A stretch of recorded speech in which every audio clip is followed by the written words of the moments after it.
Okay, friends, once again, welcome back and a very good evening to everybody. I hope you all are safe, your family member, your relative, your parents, your friends, all are safe, and you are enjoying this new era, this new way of learning. Friends, we are discussing alternating current, and this chapter is a very targetable chapter for the JEE and NEET. And so far, we had discussed some critical reasoning questions, and today we'll complete the remaining critical questions, and then after we are going to solve your doubts. Okay. So एक यहाँ पे एक बच्चे ने बताया कि भाई critical में थोड़े क्वेश्चंस बाकी है, तो late me complete the critical questions first.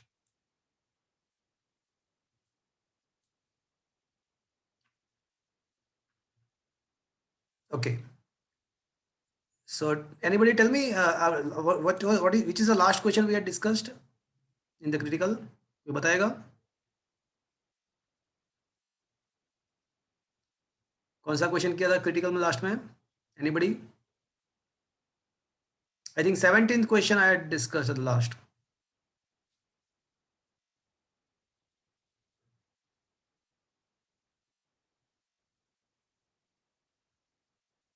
कोई बताएगा देख के? सर नहीं 17 बाकी था शायद. 17 बाकी है. Okay. So let's start from the 17th question.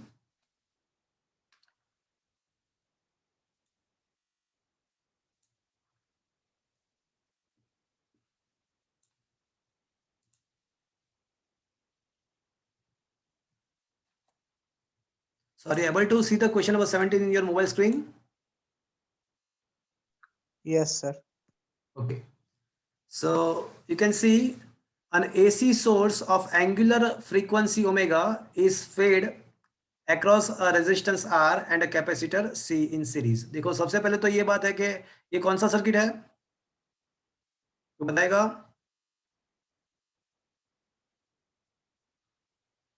RC. It is a RC series circuit.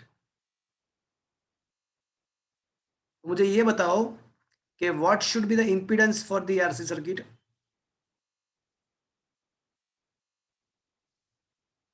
बताएगा?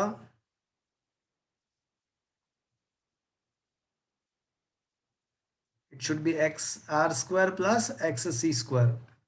And what is XC?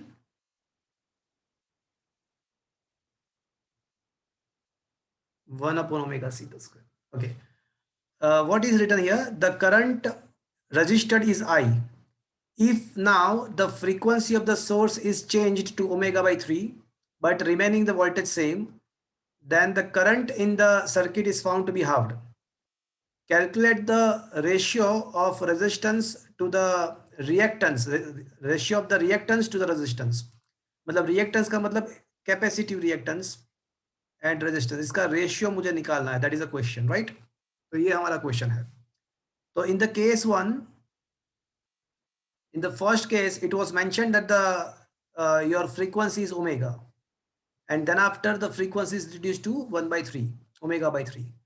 And in the first case, the current is I. So as you know, I is equals to V by Z. So V by, I can say, root of R square plus 1 upon omega C square. That is equals to 1 upon, sorry, V upon root of R square plus XC square. So that is the first case. Now in the second case, it is mentioned in the question that the frequency is halved. Frequency is omega by 3 and the current is reduced to halved. So new current I dash is equals to V by Z dash. But कोई मुझे बताएगा अब Z का value क्या आएगा? Circuit तो RC ही है, तो Z dash will be remains R square plus 1 upon omega dash C the whole square, because omega is going to be changed. And omega का वैल्यू क्या हो रहा है अभी? बोलो ओमेगा का वैल्यू क्या हो रहा है? Omega by 3. तो ओमेगा बाय 3 का स्क्वायर करोगे तो क्या मिलेगा? सर ये करा दिया था. हाँ मुझे पता है, ये करा दिया था. अब आपको लाइट हुआ. 20 लगी लगभग करा देते तो. No worry, let me complete this now. So omega by 3 the whole square मतलब ओमेगा स्क्वायर बाई 9, तो ये आपका हो जाएगा 9 by omega C the omega C square. So now the new current, as it is mentioned, it is a I by 2 is equals to V upon in root R square plus 9xc square. Okay.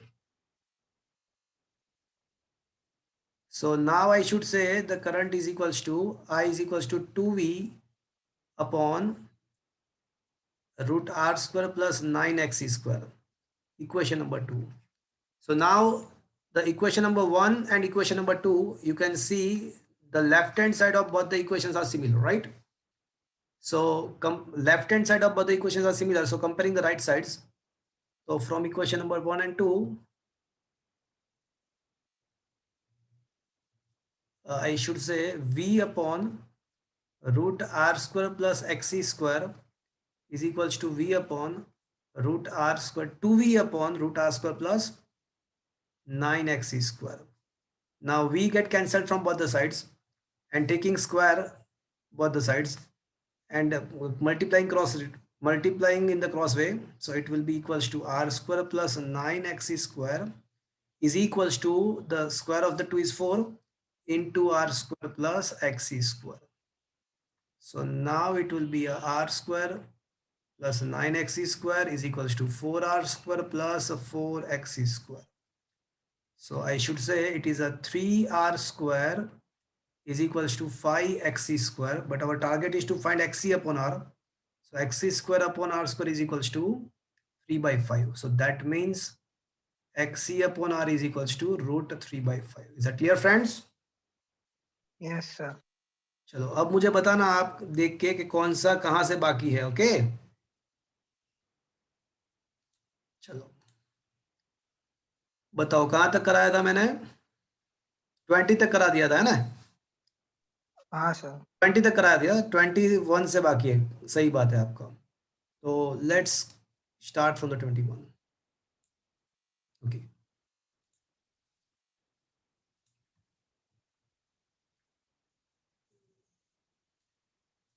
चलो. In the adjoining AC circuit, the voltmeter whose reading will be 0 at resonance.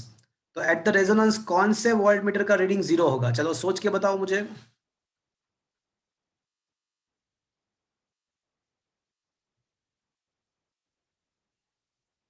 So कौन से voltmeter का reading 0 होगा? बोलो बताओ. So I V4. at resonance your XL and XC are same, and because of that your IXL and IXC is also going to be same. So that means voltage across the capacitor and voltage across the inductor are comes out to be similar. तो resonance में एक चीज ये होती है. दूसरी बात resultant voltage जो होता है ना जनरेटर का, तो सोर्स वोल्टेज का जो फॉर्मूला होता है ना वो ऐसा होता है VR square plus VL minus VC the whole square. तो रेजोनेंस में क्या होता है कि VL एंड VC सेम हो जाएगा. So at that time your supply voltage will be exactly equal to the voltage across the resistance. तो across the resistance आपका जो वोल्टेज मिलेगा वो एग्जैक्टली सप्लाई वोल्टेज इतना मिल जाएगा. तीसरी बात, voltage of series of L and C. तो L and C series combination का जो वोल्टेज होता है ना वो इन मोड VL माइनस VC होता है. क्यों? बिकॉज यहाँ पे क्या होता है कि करंट के यहाँ पे अगर फेज डायग्राम ड्रॉ करते हो तो VR जो होता है ना उसका फेज करंट के साथ होता है. Because in the resistance the phase difference between the current and voltage is 0. Inductor का जो वोल्टेज होता है वो लीडिंग होता है with respect to current. VL ऊपर की साइड आएगा एंड VC जो होता है ना वो लेगिंग होता है करंट से, वो नीचे. बट अगर आप L एंड C के बारे में सोचते हो तो they are in the opposite way. The phase difference between them is 180 degree. So if you wants to find the resultant voltage across the L and C, तो L and C का resultant voltage अगर आपको find करना है तो वो opposite में है, तो उसका resultant voltage VL minus VC या VC माइनस VL होगा in mod VL minus VC. But यहाँ पे VL एंड VC दोनों सेम ही है, तो L एंड C का इफेक्टिव जो सीरीज कॉम्बिनेशन का जो वोल्टेज होगा वो रेजोनेंस में 0 हो जाएगा. तो यहाँ पे ऐसा कौन सा वोल्ट मीटर है कि जो इंडक्टर एंड कैपेसिटर के सीरीज कॉम्बिनेशन का वोल्टेज मुझे दिखा रहा है? That should be the 0 volt. तो अब सोच के बताओ क्या आंसर आएगा। ऐसा कौन सा वोल्ट मीटर है फिगर के अंदर जो इंडक्टर एंड कैपेसिटर के सीरीज कॉम्बिनेशन का वोल्टेज मुझे दिखा रहा है? V1 जो है वो इंडक्टर का दिखा रहा है, V2 जो है वो कैपेसिटर का दिखा रहा है, V3 जो है वो रेजिस्टेंस का दिखा रहा है, V5 जो है ना वो पूरे सीरीज कॉम्बिनेशन का दिखा रहा है। बट V4 आप देख सकते हो कि वो किन दोनों के बीच में है। तो it is in between the series combo of inductor and capacitor. Is that clear friends? बात समझ में आ रहा है भैया? Friends, am I audible to you? Yes, sir. तो कौन सा आंसर आएगा यहाँ पे? V4. हाँ, जीरो कौन सा वैल्यू जीरो देगा हमको, कौन सा वोल्ट मीटर जीरो देगा? तो V4 will gives us the zero voltage. Is that clear to you? Yes, sir. अच्छा, अगर ऐसा पूछा होता कि कौन से दो वोल्ट मीटर का रीडिंग सेम आता, कौन से दो वोल्ट मीटर का रीडिंग सेम आएगा, तो क्या आंसर आएगा?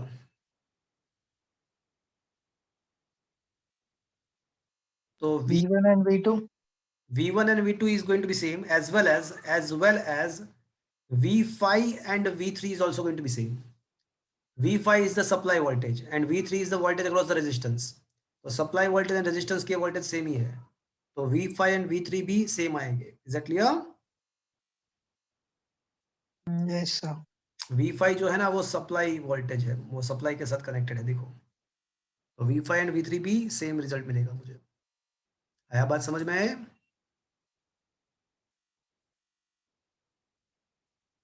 चलो, question number 22। Most of the students are making mistake here. ये क्वेश्चन में बच्चे मिस्टेक करते ही करते हैं, बहुत ही अच्छा क्वेश्चन है। चलो, इस टाइप के क्वेश्चन को कभी भी आपको विदाउट फेजर सॉल्व नहीं करना है। इस टाइप के क्वेश्चन को फेजर डायग्राम के हिसाब से सॉल्व करना है। चलो, मेरी बात ध्यान से सुनना।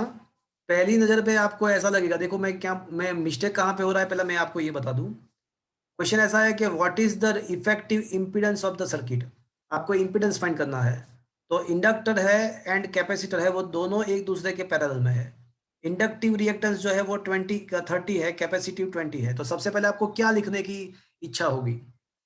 आपको इफेक्टिव इंपीडेंस फाइंड करना है। दोनों का रिएक्टेंस आपको दिया हुआ 30 and 20, they are in parallel. तो क्या लिखने का मन होगा आपका, बताओ मुझे। दो root of XU minus XL क्या लिखने की इच्छा का होगी? स्क्वायर का रूट, क्या मतलब देखो, पहली बात तो ये है कि Z is equals to root of R square plus XL minus XC का जो स्क्वायर है ना, that is valid, it is valid only for, for series. हाँ, for R L C series. तो पहली बात तो ये आपको ये नोट डाउन करना है। दूसरी बात, रॉन्ग मेथड। आपको ऐसा लिखने का इच्छा होगा कि इफेक्टिव इंपीडेंस जो है ना ये दोनों पैरेलल में है, तो पैरेलल कॉम्बिनेशन के लिए क्या होगा, R1 R2 as a R1 R2 upon R1 plus R2 कर देते हैं। चलो, आपको ऐसा लिखने का इच्छा होगा, ऐसा कर देते हैं। चलो, ऐसा आपको लगेगा तो आप क्या लाओगे आंसर? आप लाओगे भैया R1 R2 अपन R1 प्लस R2, तो न्यूमरेटर में 600, डिनोमिनेटर में 50, तो यू विल गेट ए 12 ओम। આવ તો ખાલી પણ રેઝિસ્ટન્સ માટે વેલિડ છે ને, આ તો ઇમ્પિડન્સ છે। क्या बोल रहे हो? આ તો રેઝિસ્ટન્સ માટે વેલિડ છે, આ તો રિએક્ટન્સ છે બંને। एग्जैक्टली तो ये यहाँ पे गलत हो जाएगा, ये रॉन्ग मेथड है। तो क्या करना है इस टाइप के क्वेश्चन? हमने पैरेलल कॉम्बिनेशन का एक भी क्वेश्चन सॉल्व नहीं किया है, neither there is in our syllabus. हमारे सिलेबस के अंदर एक भी ऐसा कोई टॉपिक नहीं था कि जिसके अंदर हम पैरेलल के लिए सॉल्व करें। तो अब जो है ना वो बेसिक कंसेप्ट से जाते हैं। मुझे ये बताओ कि ओनली अगर रेजिस्टेंस होता, ओनली रेजिस्टेंस, तो उसके लिए फेज डिफरेंस कितना होता वोल्टेज एंड करंट के बीच में? 0। चलो, ओनली इंडक्टर, तो उसके लिए मुझे बताओ कि -π/2 वोल्ट मतलब π/2 हाँ, वोल्टेज इज लीडिंग या लेगिंग?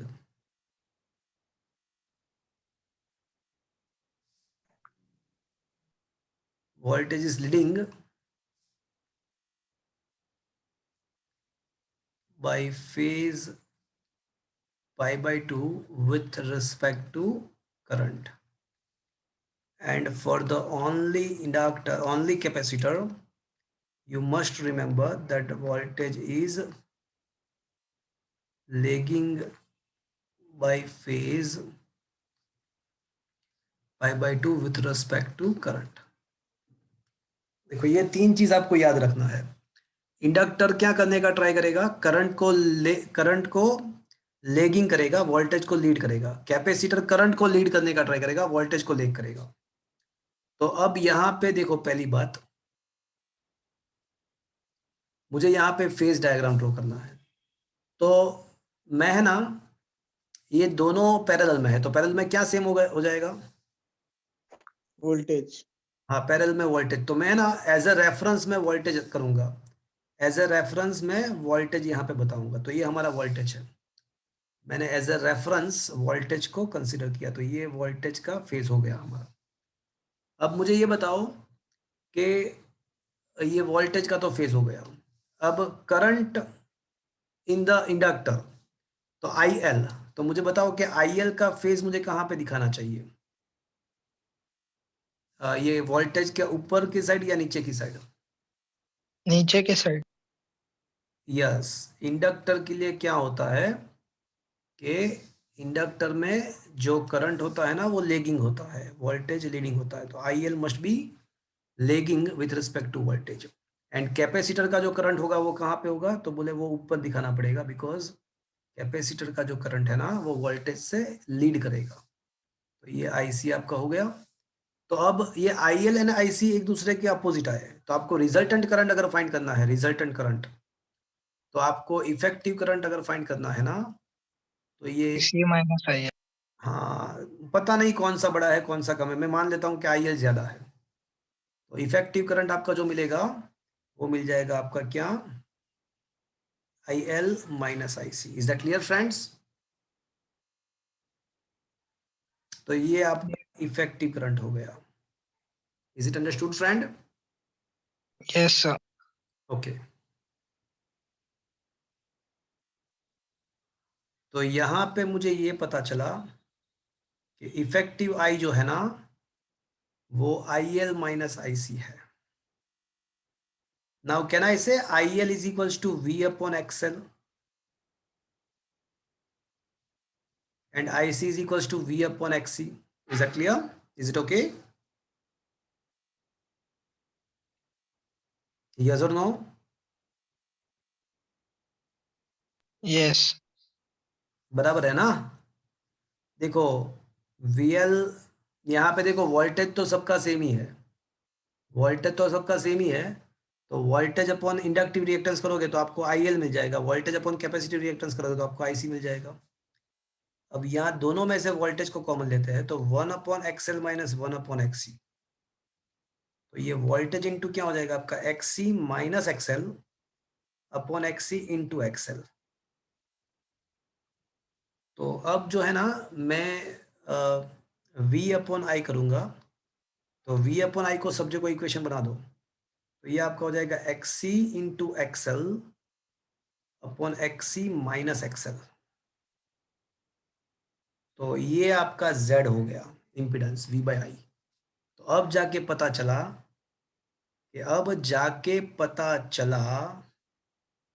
देखो ये इसको मैं मोड में कर देता हूँ, बिकॉज क्या है कि कौन बड़ा है वो मुझे पता ही नहीं है। तो कौन सा बड़ा है, मतलब ये करंट IL ज्यादा है या IC ज्यादा है पता नहीं, तो मैंने सब कुछ मोड में कर दिया। तो अब एक्सी का वैल्यू जो है ना वो 30 20 है, एक्सएल का वैल्यू 30 है, एंड इन मोड 30 - 20 या 20 - 30, वो तो 10 ही आ जाएगा मोड के। Is that clear? Yes. तो finally your answer is equals to 60 ohm. समझ में आया भैया? तो पहली बार हमने ऐसा क्वेश्चन डिस्कस किया कि जिसमें पैरेलल कॉम्बिनेशन था। तो आज आपने पैरेलल कॉम्बिनेशन वाले क्वेश्चंस को इफेक्टिव इम्पीडेंस कैसे सॉल्व करना है वो हमने यहाँ पे सीखा। तो उसमें सीखा क्या हमने? We have to solve with the phase diagram. ये जो मेथड है वो तो रॉन्ग मेथड है, ये वाला जो मेथड है ना, ये वाला, ये तो रॉन्ग मेथड है, ये कंसिडर नहीं करना है आपको। ओके फ्रेंड्स, ये रॉन्ग है। So we have to solve with the phasor diagram. आया बात समझ में friends? Is it okay? Yes, sir. चलो,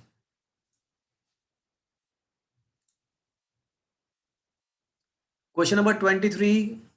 Question is what is the RMS value for this equation?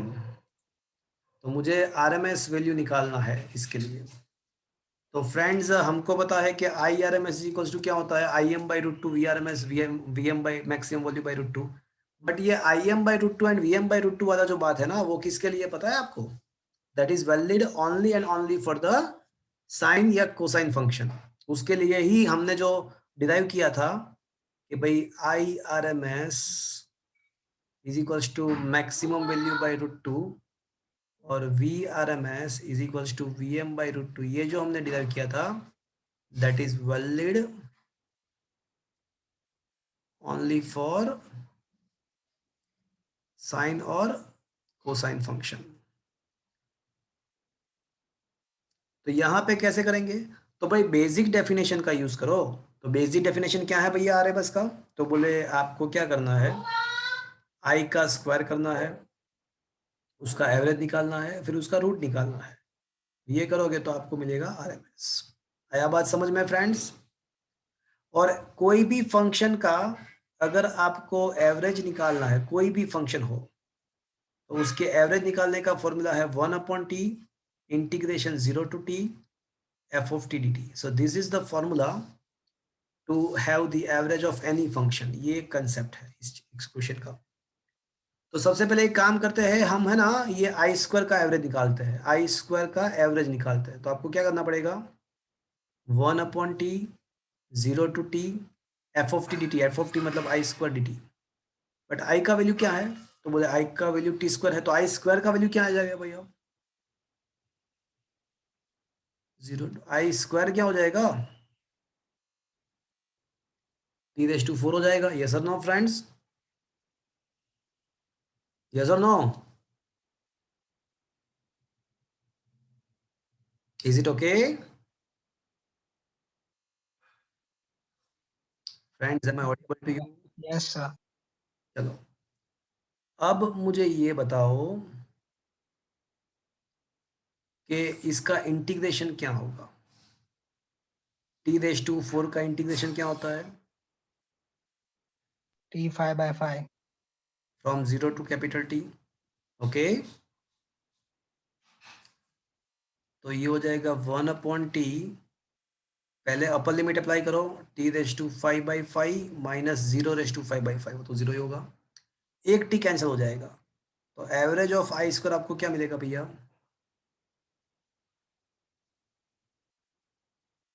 t⁴/5 मिलेगा भैया।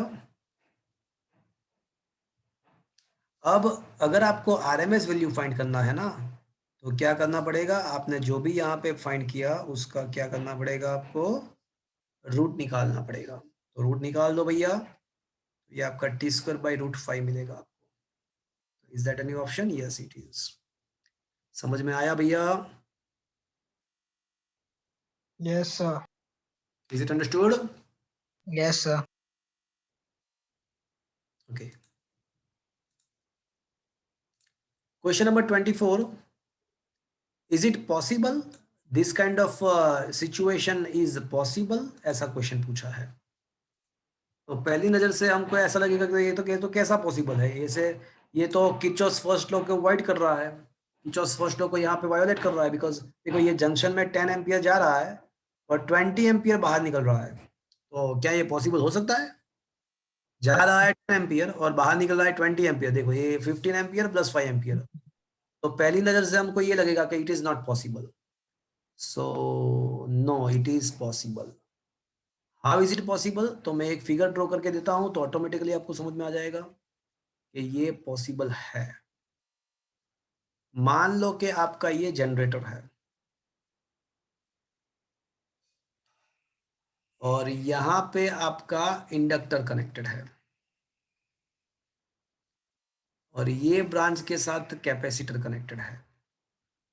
तो ये किस टाइप का कॉम्बिनेशन हो गया भैया? ये इंडक्टर एंड कैपेसिटर का कॉम्बिनेशन कौन सा हो गया? Parallel combination. Parallel. And just we found, just in the previous question, last to last question में हमने प्रूव किया था। क्या प्रूव किया था? देखो देखो कुछ दिख रहा है यहाँ पे, ये parallel combination inductor and capacitor का होता है तो रिजल्टेंट करंट जो होता है ना वो दोनों के सब्ट्रैक्शन बराबर होगा। क्यों? बिकॉज इंडक्टर एंड कैपेसिटर का जो फेज होता है ना करंट का, वो एक दूसरे से अपोजिट होता है।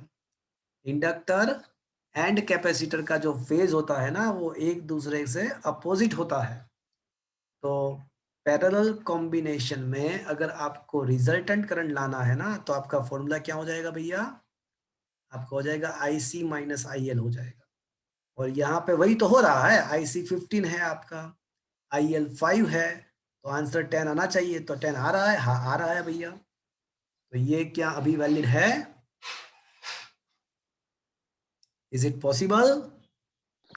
સર બટ આ તો ખાલી એ જ્યારે ઇન્ડક્ટર થી જે પાસ થશે કરંટ नहीं, क्वेश्चन ત્યારે કરંટ नहीं, मेरी बात सुनो। क्वेश्चन ऐसा है कि is it possible in any of the circumstances? Is it possible?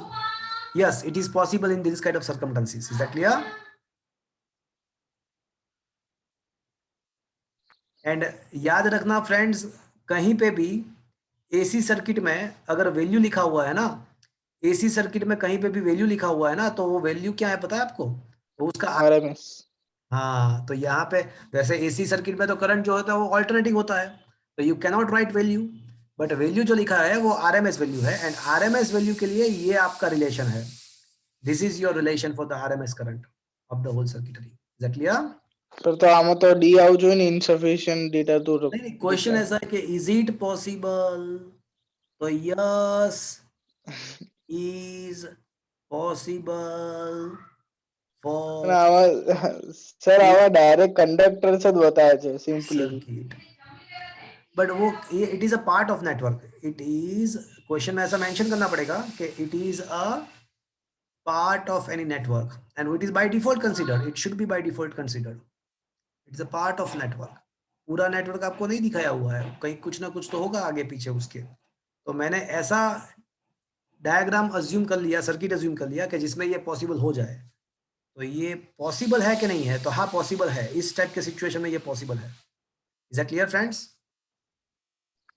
Yes sir sir એટલે કિર્ચોફ જે છે જંક્શન લો કે જેટલા બી એના લો છે બે બંને જે લો છે એ ખાલી DC માટે જ અપ્લાય થાય No, you are wrongly interpreting this thing. You are interpreting this situation a wrong way. I should say Kirchhoff's law are valid for every kind of circuits, but it is for instantaneous currents. तो friends यहाँ पे instantaneous current, अगर देखो RMS current अलग चीज है, instantaneous current अलग चीज है। तो हम डेफिनेटली एसी में भी आपको किर्चॉफ्स लॉ अप्लाई करना ही पड़ेगा, वो वैलिड ही है। तो resultant instantaneous current of the circuit is equals to instantaneous current of the inductor plus instantaneous current of the capacitor. तो ये क्वेश्चन इनकम्प्लीट है ना क्या बोल रहे हो? सर? ये क्वेश्चन इनकम्प्लीट है ना?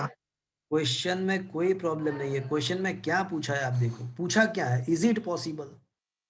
आपको ये आइडेंटिफाई करना है कि क्या ये पॉसिबल है। हाँ, हम अपने, बट एसी या डीसी बोला नहीं। वही तो मैं बोल रहा हूँ, हम अपनी मर्जी से किसी भी टाइप के सिचुएशन को इंटरप्रेट कर सकते हैं, सोच सकते हैं। और वो सोचने के बाद ऐसा पूछा है कि क्या ये पॉसिबल है। आपको जो सोचना है वो सोच लो, आपकी मर्जी। बट ये पॉसिबल है तो हाँ पॉसिबल है। बट मुझे अभी वो तनिष्क का क्वेश्चन खत्म करने दो, ये बहुत ही समझने की जरूरत है। देखो, हम ये जो लिख रहे हैं, देखो एक और चीज मैं आपको बताऊं, it will be going to completely clear for you. This is the resistance, right? And this is the capacitor, and this is the inductor, and this is your generator, right? And the supply voltage of the generator is a Vm. Let assume it is a Vm sin omega t. Okay. So voltage across the resistance is a Vr, across the capacitor is a VAC, and across the inductor is a VL. So friends, for हाँ, अगर हम VR को IR assume करें, more precisely I should say VR is equals to IT into R, VC is equals to Q is the function of T upon Q by C, and VL आपको पता होगा कि L di by dt, उसमें automatically time आ ही रहा है di by dt में, I is the function of time upon dt। तो ये सारे जो है ना वो इंस्टंटेनियस वोल्टेज है। तो फॉर इंस्टंटेनियस वोल्टेज जो आपका रिलेशन रहेगा वो डेफिनेटली ये रहेगा कि VR plus VL plus VC is equal to V supply. That is I is the function of T into R plus L di by dt, di is the function of T upon dt plus Q is the function of T upon C is equals to Vm sin omega t। ये instantaneous voltage के लिए आपका relation correct है। तो अभी आपको ये जो दिख रहा है वो इंस्टंटेनियस के लिए है। But for RMS voltage across R, L and C, following relation should be used।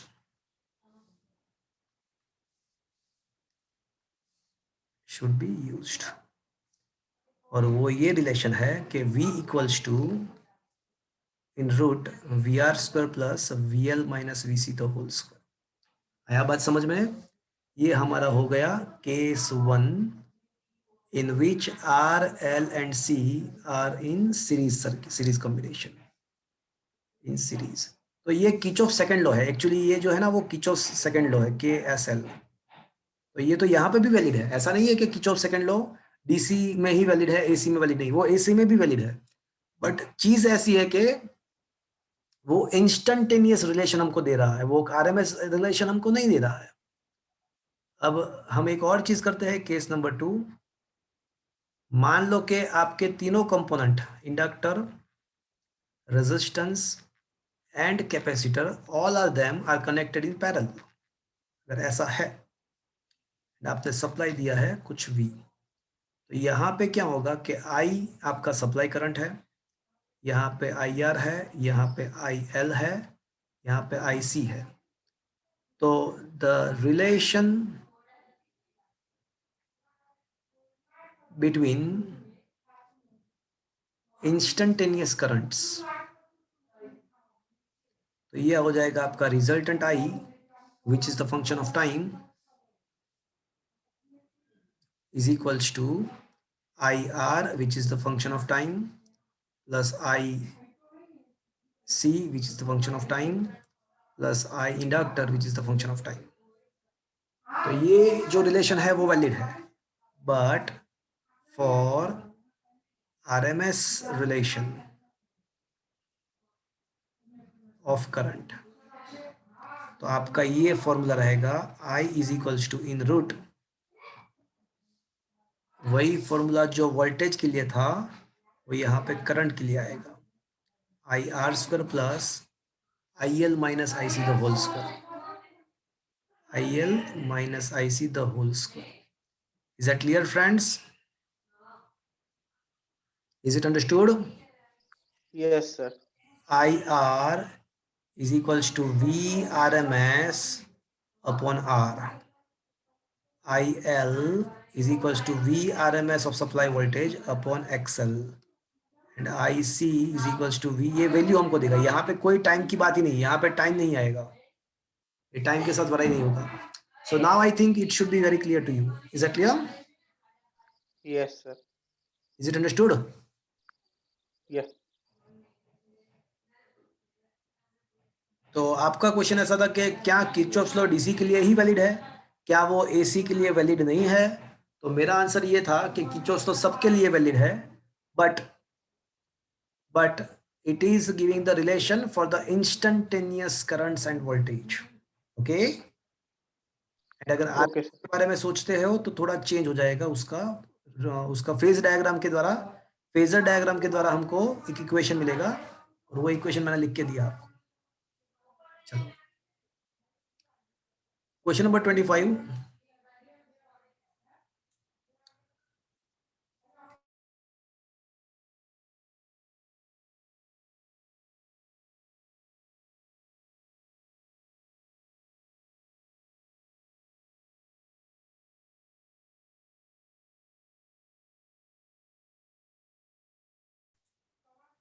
Okay, so are you able to see the question number 25 in your mobile screen?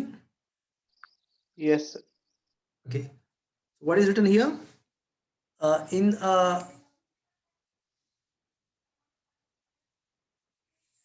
a circuit CL and R is given, when the current in the circuit is maximum, at that time the ratio of energy stored in a capacitor and inductor will be, जब circuit में maximum current होगा तो eight that time what should be the ratio of energy stored in the inductor and capacitor. Okay, देखो पहली बात तो ये है कि कौन से सरकमटेंसेस में करंट मैक्सिमम होगा, and which circumstances current maximum becomes maximum.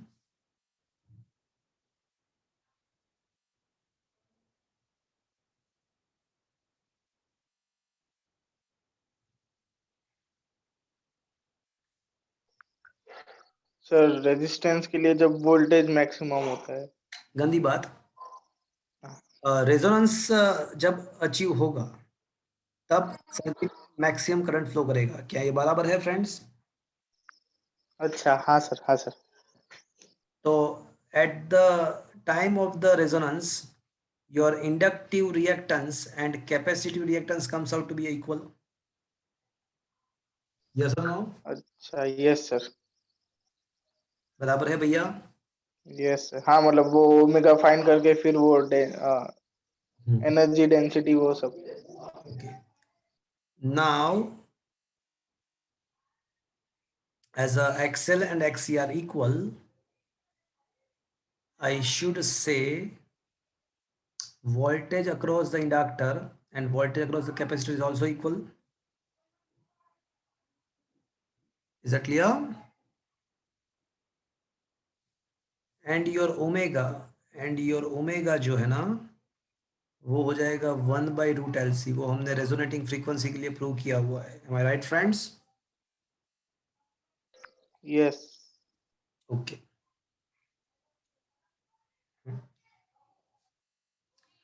अब energy stored in the capacitor, capacitor का जो एनर्जी है ना, वो क्या हम ऐसा कह सकते हैं कि Q²/2C? Yes sir. Okay, sir but આમાં તો ઓમેગા ટર્મ આવ્યો જ નહીં। नहीं, let me check, let me complete the question. तो कैपेसिटर का जो एनर्जी होता है ना वो Q²/2C होता है, राइट? एंड इंडक्टर का जो एनर्जी होता है ना, क्या वो मैं कह सकता हूँ कि हाफ Li² है? Yes sir. ओके फाइन, वो बाद में करेंगे, पहले इंडक्टर का फाइंड कर लेते। चलो तो energy stored in the inductor is equals to half L I square. Half L. अब मान लो कि हमारा जो करंट है ना उसका जो फॉर्मूला है वो I M sine omega T है, राइट? ऐसा मान लो, I M sine omega T मान सकते हैं ना? Yes sir. हो जाएगा I M square sine square omega T, right? Is that clear? Sir બોલો। સર તો એનો મતલબ ઓમેગા ફાઇન્ડ કરવાનો કોઈ મતલબ જ નહીં કારણ કે sin ઓમેગા ટી મેક્સિમમ છે. Let me complete the question. Okay, so energy, average energy stored in the capacitor, half L I maximum square and average of sin square omega t. अब ये जो average of sine square omega T जो होता है ना वो 1/2 होता है। क्यों? Because sine square theta is equals to 1 माइनस कोस 2 थीटा बाई 2। अब ये जो कोस फंक्शन का जो एवरेज निकलेगा ना वो तो 0 हो जाएगा। Half L I M square average of 1 माइनस कोस 2 ओमेगा टी बाई 2, तो कोस ओमेगा देखो 0 हो जाएगा। तो ये average energy stored in the throughout one complete cycle will be equals to 1/4 L Im square. That is 1/4 L Im is equals to what? तो बोले Vm square upon R square। क्यों? Because at the resonance आपका जो Im होगा वो Vm by R होगा। Because actually क्या होता है कि Vm by Z होता है, बट रेजोनेंस में क्या होता है कि वो आर हो जाएगा। चलो चलो यहाँ तक समझ में आया आपको? अभी तो मैंने क्या किया, इंडक्टर का मैंने एनर्जी निकाला। अब मुझे निकालना दो कैपेसिटर का एनर्जी। तो energy stored in the capacitor can be given by q square by 2c, right? अब q जो है ना, can I say q is equals to integration I D T? Yes और नो? Yes sir. देखो q equals to I T जो है ना that is valid only for the DC circuit. AC में आपको q equals to integration I D T करना पड़ेगा। तो इंटीग्रेशन आई M sine omega T D T, तो आई एम तो बाहर आ जाएगा। अब साइन का इंटीग्रेशन क्या होता है? तो बोले माइनस कोस होता है, बट टी का जो कोएफिशिएंट आएगा वो डिवीजन में आएगा। Is that clear? तो अब मुझे बताओ कि क्यू स्क्वायर क्या होगा? तो क्यू स्क्वायर हो जाएगा आपका आई M square cos square omega T by omega square into 2c। आया बात समझ में? Is that clear? Is it okay now? तो अब ये इंडक्टर का जो एवरेज एनर्जी है ना वो हो जाएगा आई एम स्क्वायर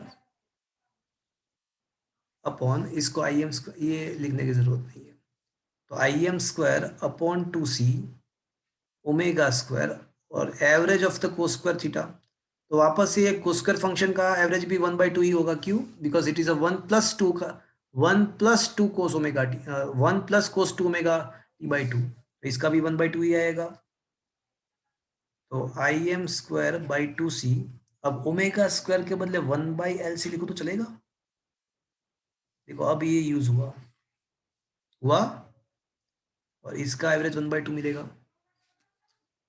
अब ये c जो है ना वो कैंसिल हो जाएगा, तो अब इसका आंसर क्या आएगा? 1/4 आई एम स्क्वायर बाई बचेगा, ऊपर l आ जाएगा, ऊपर आ जाएगा l और नीचे रहेगा कुछ भी नहीं। तो आपका answer 1/4 L I M square. Now look at the equation number 1 and 2. So what we can conclude here? That energy stored in the inductor and capacitor should be in the ratio of L/C। अला अब कहाँ पे L by C? अब equation number 1 को देखो, equation number 2 को देखो और दोनों का रेशियो निकालो। UC क्या मिला आपको फाइनली? तो 1/4 L I M square ही तो मिला। तो दोनों का सेम टू सेम मिला, तो what should be the ratio? 1:1. 1:1. So now it is clear to you, the ratio is 1:1. हुआ ना, इसका यूज हो गया, देखो इसका भी यूज हो गया यहाँ पे ओमेगा स्क्वायर पे 1/LC। आया बात समझ में? Is that clear? Yes, sir. Tanish? Yes sir. Okay, चलो, तो ये यहाँ पे जो क्रिटिकल क्वेश्चंस थे वो डिस्कस किए मैंने। अब मुझे बताओ कि आपके डाउट्स अगर है तो मैं यहाँ पे क्लियर करता हूँ। ये ऑल्टरनेटिंग करंट, आई थिंक ये फर्स्ट टॉपिक के क्वेश्चंस तो ऑलरेडी हमने डिस्कस कर लिए थे, आपके डाउट भी। फिर भी अगर किसी को पूछना है तो फटाफट पूछ दो। चलो, ये topic number 1 alternating current, voltage and power में किसी को कुछ पूछना है, डाउट्स इसमें?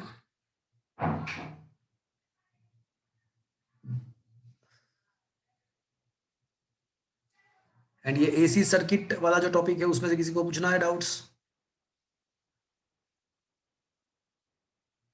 फ्रेंड्स, आप अगर आपको वाकई में जेडबल नीट को क्रैक करना है तो ये जो नोट्स मैं आपको दे रहा हूँ ना, वो बहुत ही अच्छे नोट्स है। You have to solve. देखो, मैं क्वेश्चन कराते जाऊंगा तो उसका कोई मीनिंग नहीं है, आपको ये करना ही करना है। Then and then you will be able to crack this exams. तो क्रिटिकल क्वेश्चन मैं यहाँ पे सारे करा रहा हूँ, तो आपका रिस्पॉन्सिबिलिटी ये है कि आपको ये करना चाहिए। अगर ये कर लोगे तो आराम से क्रैक हो जाएगा एग्जाम।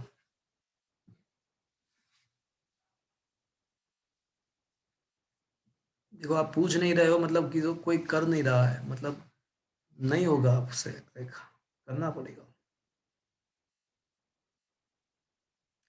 चलो, एक बार लास्ट में मैं पूछ लेता हूँ, किसी को कुछ पूछना है इसमें से?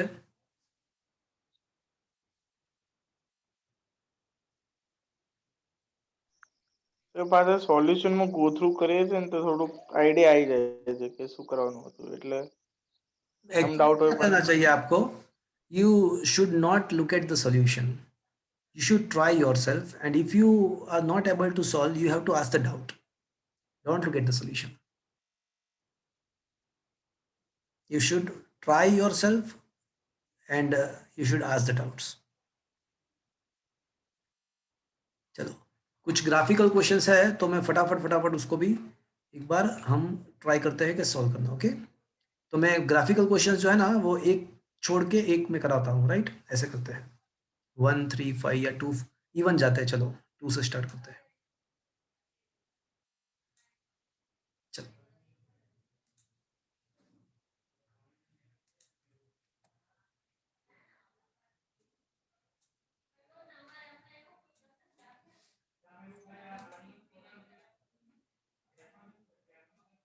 देखो क्या क्वेश्चन है। The variation of the instantaneous current and instantaneous voltage is given by this way. Then which is the correct statement? देखो, आप देख सकते हो इसमें, आप ये देख सकते हो कि वोल्टेज 0 से स्टार्ट होता है तो करंट उसके बाद स्टार्ट हो रहा है। वोल्टेज 0 टाइम से स्टार्ट हो रहा है तो करंट उसके बाद स्टार्ट हो रहा है, π/2 के बाद। तो मतलब करंट वोल्टेज से आगे है या पीछे है? પીછે। तो एक बच्चा ऐसा पूछ रहा था कि सर देखो ये करंट आगे बढ़ गया, पहुंच गया। अरे भाई, ये रेस थोड़ी ना है, ये रेस ट्रैक थोड़ी ना है कि करंट आगे बढ़ गया। आपको ये देखना है कि कौन पहले स्टार्ट हुआ, कौन बाद में स्टार्ट हुआ। तो ये कहाँ पे देखो कि आप वोल्टेज 0 से स्टार्ट हो रहा है, करंट उसके बाद ऊपर जाना स्टार्ट हो रहा है। तो मतलब इसका मतलब क्या हुआ कि current is lagging behind the voltage by phase π/2। और वोल्टेज के बारे में अगर सोचते हैं, बिकॉज सारे ऑप्शन जो है ना वो वोल्टेज के फॉर्म में दिए है, तो क्या आंसर आना चाहिए? So voltage leads the current by π/2. Is that clear to you, friends? Is it understood? चलो, question number 4. An alternating EMF is applied to the parallel combination of the resistance, capacitor and inductor. Very good question. It is the question that should be discussed. Very good question. देखो क्या है,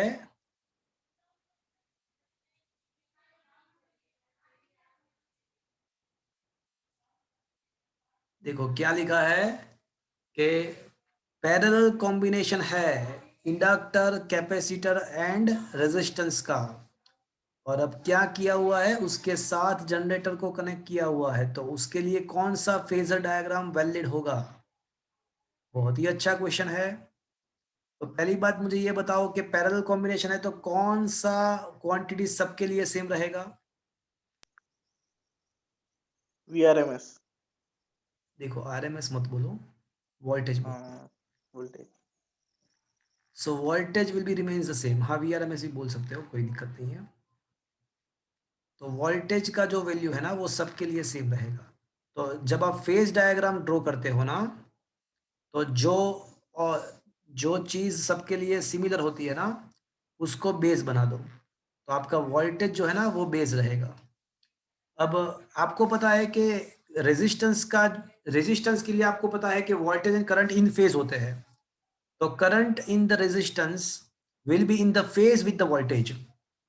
तो resistance का जो current है ना वो voltage के फेज में होगा, तो this will be the current in the resistance. Sir आमा ऑप्शन ए आवे ने।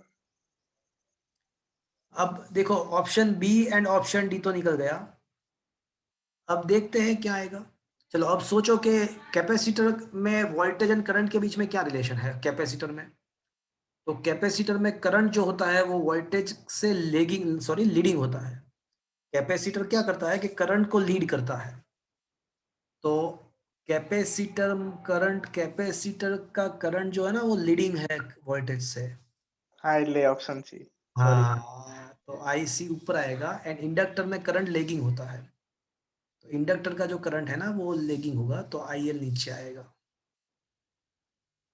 एंड इसी के देखो अभी मैंने स्टार्ट किया था, एक काम करते हैं खत्म भी करते हैं। देखो ये आपका फेज डायग्राम हो गया, चलो ये समझ में आया आपको?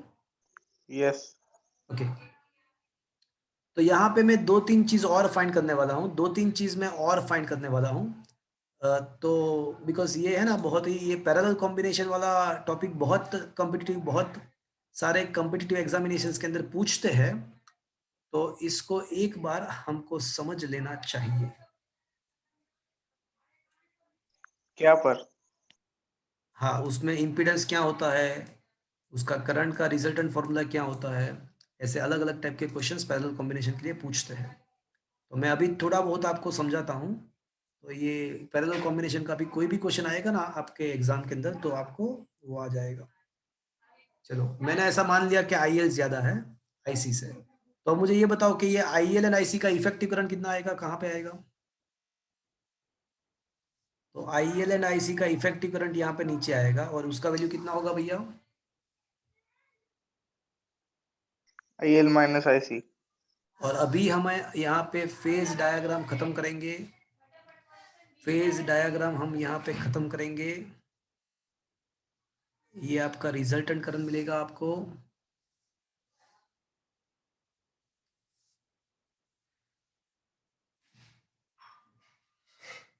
Okay, and this will be your resultant current. Sir એટલે તમે જે ફોર્મ્યુલા લખી હતી वही ઇમ્પેડન્સ માટે એવી જ છે ને? परफेक्ट वही होगा, बट और यहाँ पे करंट एंड वोल्टेज के बीच में फेज कितना मिलेगा उसका भी एक फॉर्मूला मुझे निकालना है। So this will be the phase difference between the voltage and current. Okay, वैसे आरएलसी सीरीज में क्या था, आरएलसी सीरीज कॉम्बिनेशन में अगर आपको याद हो तो फेज डिफरेंस का जो फॉर्मूला था वो ऐसा था, tan inverse XL minus XC by R, याद है आपको? हाँ सर। Yes, sir. बट वो किसके लिए था? Series, series. अब हम अभी यहाँ पे हम क्या कर रहे हैं, parallel. पैरेलल के लिए वो सब कुछ फाइंड करने की ट्राई कर रहे हैं।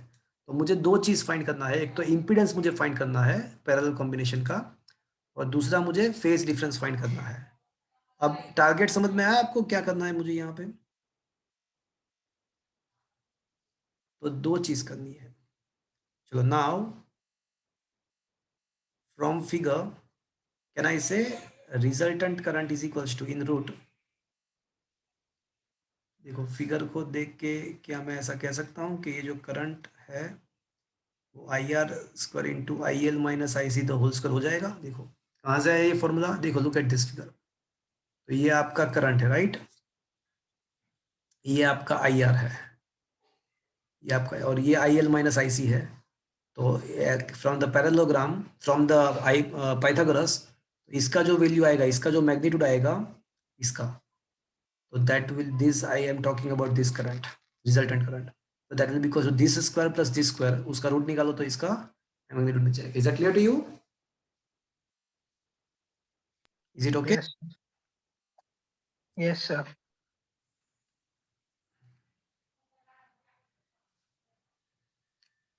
तो फ्रेंड्स, ये लिखने से क्या बेनिफिट होगा? तो बेनिफिट होगा भैया, थोड़ा ठहरो। IR is equal to V square upon R square, IL is equal to V upon XL and IC is equal to V upon XC। सबका V तो सेम ही रहेगा बिकॉज पैरेलल में है, तो V बाहर निकल के आएगा, V आपका बाहर निकल के आएगा, तो ये हो जाएगा 1 upon R square plus 1 upon XL minus 1 upon XC the whole square, तो ये आपका I हो जाएगा। तो अब अगर V अपॉन I आपको करना है, तो this will be your impedance in the case of parallel combination. तो ये आपका Z हो गया। तो अगर पैरेलल कॉम्बिनेशन है तो उसका इम्पीडेंस क्या है? तो this will be your impedance for the parallel combination of the R, L and C in parallel. So, is it understood, friends? Yes. So this is the formula of impedance for RLC parallel combination. अभी एक चीज और मुझे find करना है। अब मुझे क्या फाइंड करना है बताओ? Angle phi. पाई फाइंड करना है। वो एंगल किन दोनों के बीच में है? तो वोल्टेज एंड करंट के बीच में फेज डिफरेंस है। तो फ्रेंड्स यहाँ पे फिगर को देखो, tan phi is equal to, मुझे क्या लिखना चाहिए? सोचो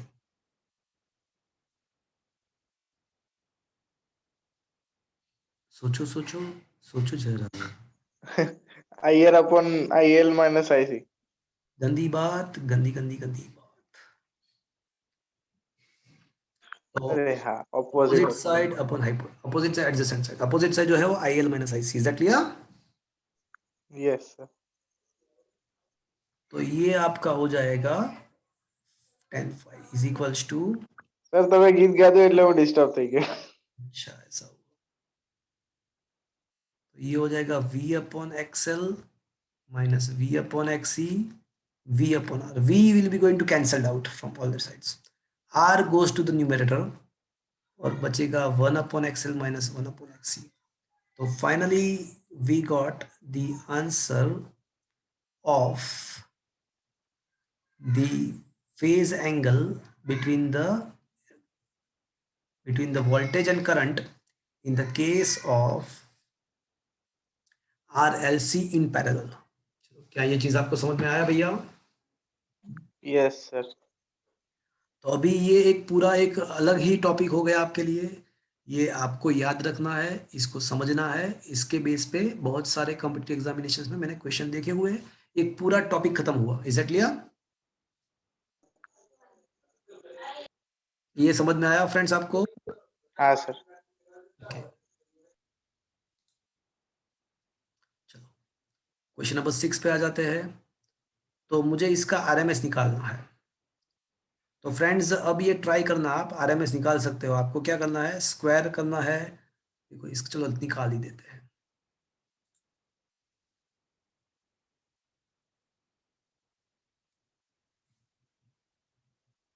चलो ये जो है ना, इसको स्क्वायर फंक्शन बोलते हैं, स्क्वायर वेव फंक्शन बोलते हैं, स्क्वायर वेव। तो फ्रेंड्स मुझे है ना ये वोल्टेज का RMS निकालना है। तो V square is equals to क्या होगा? Average 1 upon T integration 0 to T V square dt। कोई भी फंक्शन का एवरेज निकालने का ये फॉर्मूला है। तो 1 अपॉन, अब मैं है ना इसको क्या कर रहा हूँ पता है आपको? मैं उसको दो पार्ट में डिवाइड कर रहा हूँ, 0 टू t/2 प्लस t/2 to t dt। T square T. Is that clear? Yes sir. ऐसा क्यों किया? ऐसा इसलिए किया बिकॉज पहले हाफ पार्ट में जो है ना वोल्टेज का जो वैल्यू है ना वो 10 है, +10 है, एंड दूसरे हाफ पार्ट के अंदर वोल्टेज का जो वैल्यू है ना वो -10 है। बट ये तो फॉर्चुनेटली ऐसा हुआ कि ये स्क्वायर है, इसलिए कोई प्रॉब्लम नहीं आएगा। वो 10 का स्क्वायर ही बाहर, दोनों में से बाहर निकल के आएगा। दोनों में से 10 का स्क्वायर ही बाहर निकल के आएगा, तो अंदर क्या रहेगा? अंदर 1 बचेगा। वो 0 to t/2 1 dt, integration t/2 to t 1 dt। अब तो दोनों का जो इंटीग्रेशन जिसका होना है वो तो सेम ही हो गया, तो वापस से उसको कंबाइन कर सकते हैं। पहले उसको तोड़ा, फिर उसको जोड़ने का है। ऐसा हुआ इसलिए कि वो स्क्वायर है ना, इसलिए हम बच गए, अदरवाइज ये तोड़ना जोड़ना चेंज हो जाता। Is that clear friends? अब इंटीग्रेशन 1 dt क्या होता है? टी। होता है from where to where, 0 to t। तो ये आपका 10 square by T into capital T get cancelled. तो एवरेज वी स्क्वायर आपका क्या हो गया? 10 स्क्वायर ही हो गया। तो फिर आरएमएस आपका क्या हो जाएगा? 10। Exactly 10 volt. तो very important note,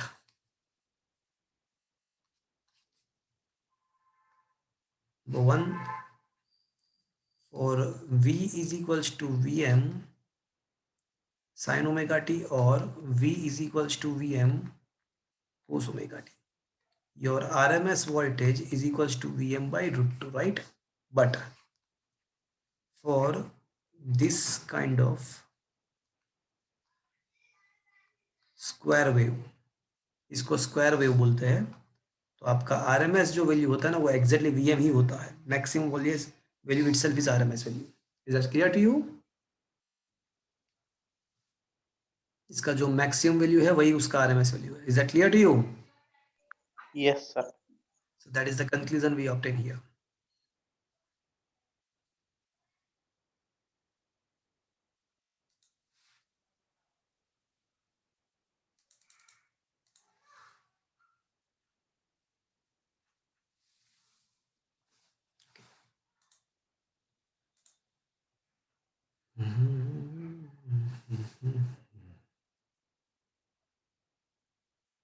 Okay, question number 8.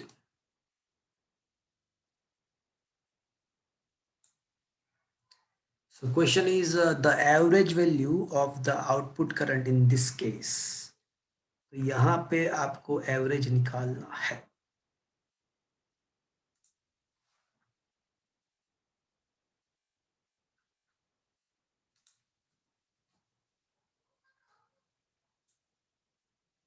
देखो यहाँ पे हाफ साइकिल का जो एवरेज निकलेगा वही एवरेज पूरे फंक्शन का निकलेगा, बिकॉज देखो वही कंप्लीट कंटिन्यूसली रिपीट हो रहा है।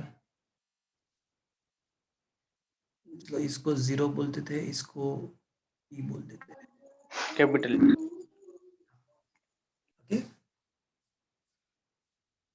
ओके। सो પેલું L નોટ છે I નોટ છે શું છે? Maximum value is I not. Maximum value जो है ना वो आई नॉट है। ओके, बट ये जो फंक्शन है ना इसको मुझे करना है, तो ये वैसे साइनोसॉइडल फंक्शन है, बट एक काम करते हैं उसको हाफ पार्ट ही कंसीडर करते हैं। तो कैन आई से for 0 to t/2 it's working like a I is equals to I0 sin omega t। देखो मुझे पता है कि ये एक्चुअली साइन फंक्शन का तो वैल्यू ऐसे वेराई होता है, बट हाफ साइकिल के लिए तो वही हुआ ना। देखो हाफ साइकिल के लिए तो वो साइन फंक्शन ही हुआ। एम आई राइट फ्रेंड्स? Yes sir. अब मैं ना एक काम करता हूँ, हाफ साइकिल का एवरेज निकालता हूँ, तो वो पूरे सिस्टम का हो जाएगा, बिकॉज उसके बाद तो वही का वही रिपीट हो रहा है। So let's find the average. But આ રેક્ટિફાયર તો કંઈક એસી નું ડીસી માં કરતો છે ને એટલે કદાચ એનું ફંક્શન उसका कोई अभी उसका कोई जरूरत नहीं है, उसकी कोई बात नहीं है। देखो अगर प्योर साइन फंक्शन होता, प्योर साइन फंक्शन, तो उसके फुल साइकिल के लिए एवरेज कितना होता? 0। 0। तो मैं क्या कर रहा हूँ, मैं हाफ साइकिल के लिए एवरेज निकाल रहा हूँ, और वापस से वो हाफ साइकिल के बाद तो वो रिपीट ही हो रहा है ना, तो मतलब वो पूरे फंक्शन का एवरेज। अच्छा ओके। तो अब मैं एवरेज निकालता हूँ करंट का। तो करंट का एवरेज निकालने के लिए आपको क्या करना है, 1/t नहीं लिखूंगा, अब मैं क्या लिखूंगा, T/2। 0 to t नहीं, 0 to t/2 and current into dt। आया बात समझ में मैंने क्या किया? I am just taking the average for not complete cycle, only half cycle, because this will gives us the answer। वही हमारा आंसर हो जाएगा। It's a good question. आया बात समझ में? आई जीरो बाद साइन ओमेगा टी का इंटीग्रेशन हो जाएगा minus cos omega T by omega from 0 to t/2। Is that clear? Yes sir. तो ये माइनस बाहर निकल देंगे हम, ओमेगा को भी बाहर निकाल देंगे, एंड कोस कैन आई से ओमेगा के बदले 2π/t लिखने में कोई प्रॉब्लम नहीं है ना? Is that clear? अभी मैंने इंटीग्रेशन, देखो मैंने इंटीग्रेशन तो कर दिया बट लिमिट नहीं अप्लाई किया। लिमिट अभी तक मैंने नहीं अप्लाई किया, अब मैं लिमिट अप्लाई करने वाला हूँ। तो -2i0 ओमेगा के बदले 2π/T इंटू कैपिटल टी तो है ही। अब लिमिट अप्लाई कर दो, तो अपर लिमिट जो है ना वो कैपिटल T/2 है, लोअर लिमिट जो है ना वो 0 है।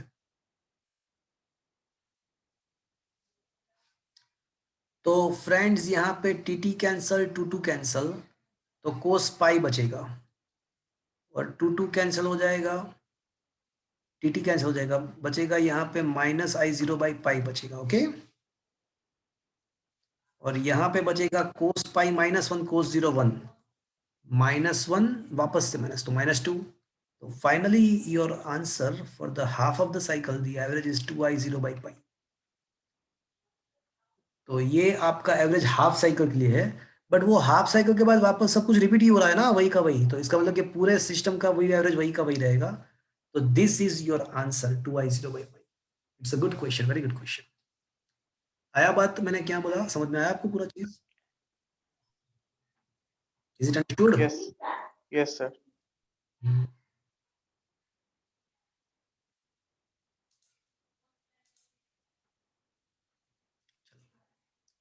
Question number 10, it's a very good question.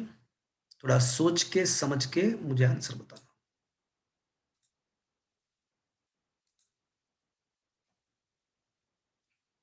This was asked in the IIT JEE in 2013 2003। क्या है question? When an AC source of EMF E0 sin 100t is connected across the circuit, the phase difference between the EMF and the current shown in the observed in the circuit is π/4। देखो पहली बात तो ये है कि phase difference कितना दिया है भैया,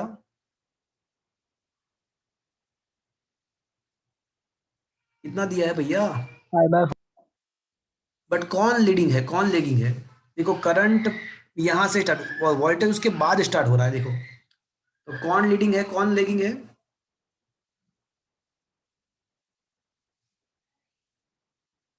करंट लैगिंग है। अरे भाई करंट पहले स्टार्ट हो रहा है, वोल्टेज उसके बाद स्टार्ट हो रहा है। हाँ तो करंट लीडिंग है। हाँ, तो वोल्टेज जो है ना वो लेगिंग है। तो ये जो सर्किटरी है वो, ये जो सर्किटरी है वो RL होना चाहिए या RC होना चाहिए? RC। क्वेश्चन में गलत है। क्वेश्चन में यहाँ पे पॉसिबिलिटी जो है ना वो गलत लिखा हुआ है। पॉसिबिलिटी में क्या होना चाहिए, इट विल बी RC। देखो ऑप्शन से पता चल जाएगा, RC या RL, LC तो है ही नहीं। तो ये दोनों में से एक पॉसिबल होगा, क्या तो RC होगा या RL है, वो ऐसा दिया हुआ है। तो मुझे सोच के बताओ कि वोल्टेज लेगिंग है मतलब करंट लीडिंग है, तो किसका इफेक्ट ज्यादा है? वोल्टेज लेगिंग है तो इंडक्टर होना चाहिए या कैपेसिटर होना चाहिए?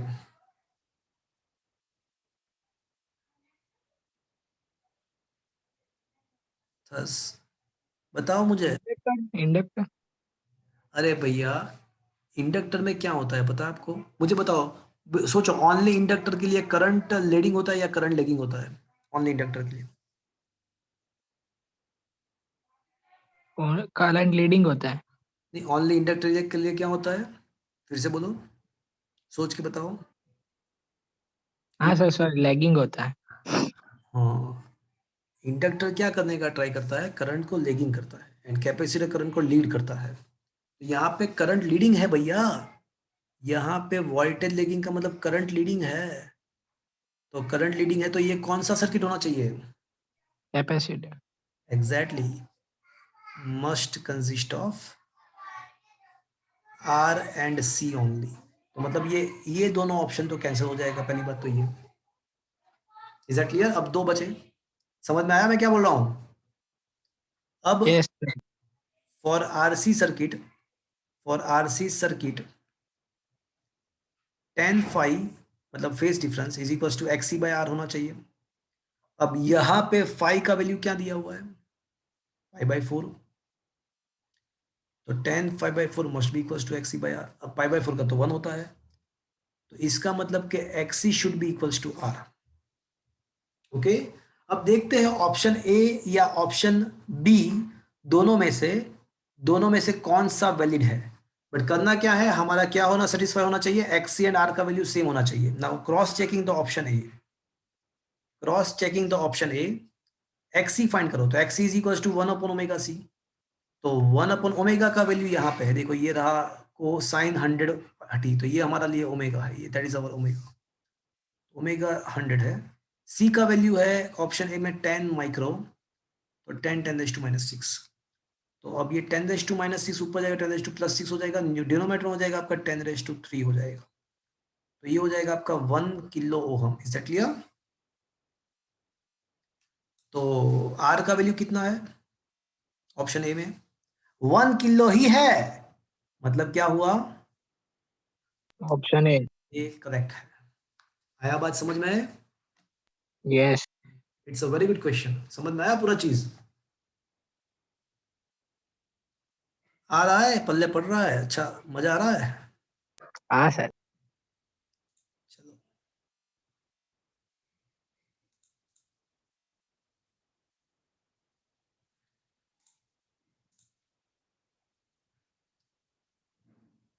Question number 12। देखो ये वाकई में मैं जो नोट्स दे रहा हूँ ना आपको, उसको अगर अच्छे से आप सॉल्व करो ना, तो 100% आपके कॉम्पिटिटिव एग्जामिनेशंस आराम से सॉल्व होते हैं इसमें से। बट मुझे ऐसा दिख रहा है कि आप लोग थोड़ा अभी मैच्योर नहीं हो रहे हो इसके लिए, ये एमसीक्यू सॉल्व करने के लिए करना चाहिए आपको।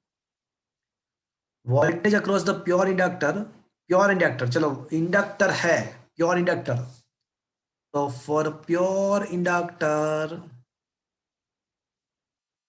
बोलो क्या होना चाहिए, करंट के बारे में सोचो, करंट इज लीडिंग लिखो या लेगिंग लिखो, एगी। Lagging by phase π/2 with respect to voltage. तो वोल्टेज का जो भी ग्राफ है, वोल्टेज का जो भी ग्राफ है, तो करंट का ग्राफ क्या मिलेगा, करंट उससे लेगिंग है। तो वोल्टेज मान लो कि यहाँ से नीचे उतर रहा है, तो करंट उसके बाद π/2 के बाद नीचे उतरेगा। वोल्टेज यहाँ से मैक्सिमम हो रहा है, तो करंट उसके बाद मैक्सिमम होगा। तो इस टाइप का ग्राफ आपको मिलेगा। तो this will be the graph of current. तो करंट का ग्राफ आपका ऐसा होना चाहिए। तो ऐसा कौन सा ऑप्शन है जहां पे इस टाइप का ग्राफ मिलता है आपको? Option D. आया बात समझ में आपको? Is it clear? Yes sir.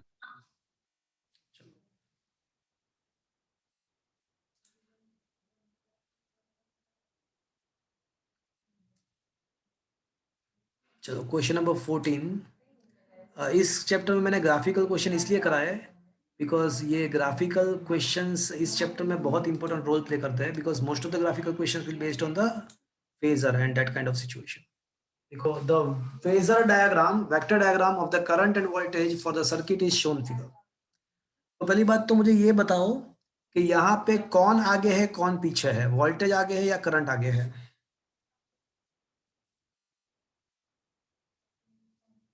बताओ भैया। करंट। अरे भैया, ये देखो आप, यहाँ पे वोल्टेज इसका फेज अगर 0 है, फिर आप एंटी क्लॉकवाइज डायरेक्शन में जाते हो ना, तो फेज बढ़ता है, बट आपको करंट को जाने के लिए नीचे जाना पड़ता है। तो मतलब करंट आगे है या पीछे है? पीछे है। हाँ, देखो सीधी सी ये सब देखो, ये आपके वोल्टेज का ग्राफ है, राइट? अगर करंट आगे होता तो उसका मैंने फेज ऊपर की साइड रखा होता ना। यहाँ पे करंट का फेज नीचे की साइड, नीचे की साइड, मतलब क्या हुआ, करंट आगे है या पीछे है? पीछे है। पीछे है। तो from figure it is clear here current is lagging। तो करंट लेगिंग है तो किसका इफेक्ट ज्यादा होगा? देखो, करंट एग्जैक्टली पाई/2 तो नहीं है, पाई/2 नहीं है मतलब रेजिस्टेंस तो पिक्चर में है, बट किसका इफेक्ट ज्यादा रहेगा, कैपेसिटर का या इंडक्टर का? करंट लेगिंग है तो किसका इफेक्ट रहेगा, कैपेसिटर या इंडक्टर? इंडक्टर। इंडक्टर। तो एक चीज कंफर्म्ड है कि यहाँ पे इंडक्टर का इफेक्ट ज्यादा है, तो ये पॉसिबल है और ये भी पॉसिबल है, ये भी पॉसिबल है। एल आर तो हो ही सकता है, apart from that L C R भी पॉसिबल है, while considering XL is greater than XC, with consideration that XL is greater than XC, ये भी पॉसिबल है। LR एंड LCR दोनों पॉसिबल है। Is that clear friends? Yes sir. Confirmed option कहाँ पे आएगा, कंफर्म्ड ऑप्शन? ये कंफर्म नहीं आएगा, यहाँ पे आपको कंडीशन प्लेस करना पड़ेगा ये वाला, तो ये कंफर्म नहीं आएगा, but it will be a confirmed option. Is that clear to you? Yes sir. Sir question में आपल होत के एक्सेल ग्रेटर देन एक्सी, तो ये जवाब है। See both answer, both should be the correct answer. है बात समझ में? Yes sir. Okay, so last question अभी डिस्कस करेंगे हम, इसके बाद जो भी बाकी बचे वो आप कर लेना। Okay,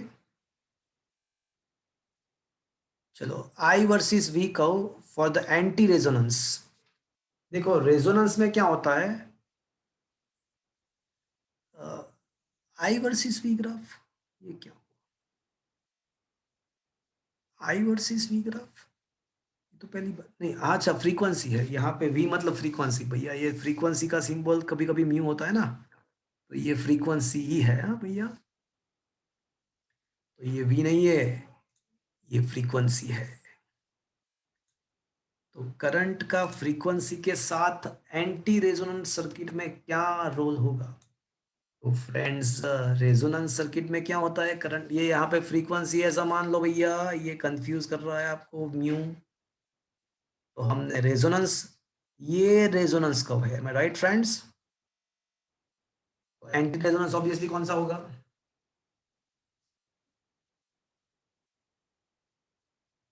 is that clear to you? Is that clear to you?